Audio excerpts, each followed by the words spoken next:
第10章，3個困難時期，尋着做好自己。其實一個企業走過半世紀，當中一定經歷過唔少風雨。大埔振興育苑都唔例外，佢哋都經歷過3個大風浪，全賴沉着應戰，先至能夠乘風破浪。第一波係數次嘅瘋牛症，當時牛丸嘅銷量一下子跌咗2/3，好彩有一班忠實客戶支持，先至得以渡過難關。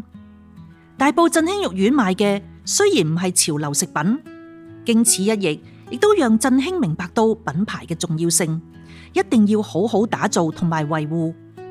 一旦成為市民嘅信心之選，只要俾市場一段時間消化咗負面消息，信譽良好嘅品牌就可以慢慢恢復元氣。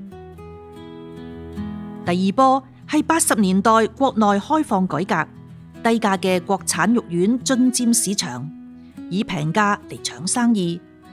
當國產肉丸賣4-5蚊一斤嘅時候，大埔振興肉丸就要10幾蚊一斤，係對方嘅2倍有多。嗰陣時生意因為咁下跌咗一半，我哋幾兄弟都感受到壓力，有啲手足無措。明哥回憶話，反而係陳老爸好老定，深信呢場風暴好快會過。陳老爸話，賣到咁平，品質同用料都冇咁靚啦，啲客一定食得出嘅。果然，大埔振興肉丸堅持食材質素，對客戶嘅慧眼有信心，客戶對佢哋嘅出品亦有信心。幾年之後，生意又回復正常，足見陳老爸充分了解市場嘅形勢。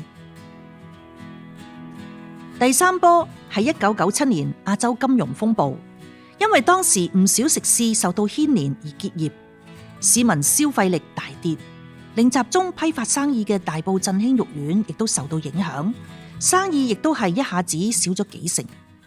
但係經歷咗之前嘅風波，振興深信只要做好自己，保持食物品質，必定能夠安然渡過難關。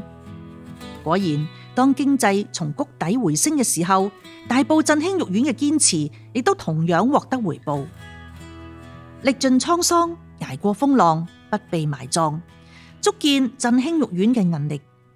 企業嘅經營韌力嚟自領導者嘅信心、公司嘅品牌、財政嘅健全、客戶關係嘅維繫等等因素。領導人遇事不驚，一旦令團隊安定，人心一定，自有方法調停。呢個係千古不變之理。喺風雨飄搖嘅時候，領導人要堅信價廉物美、童叟無欺係黑暗中嘅明燈。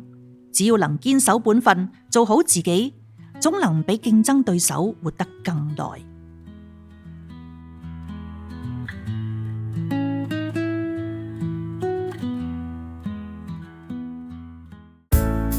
企理小總結：市場總是有橫禍，困難時期不易過。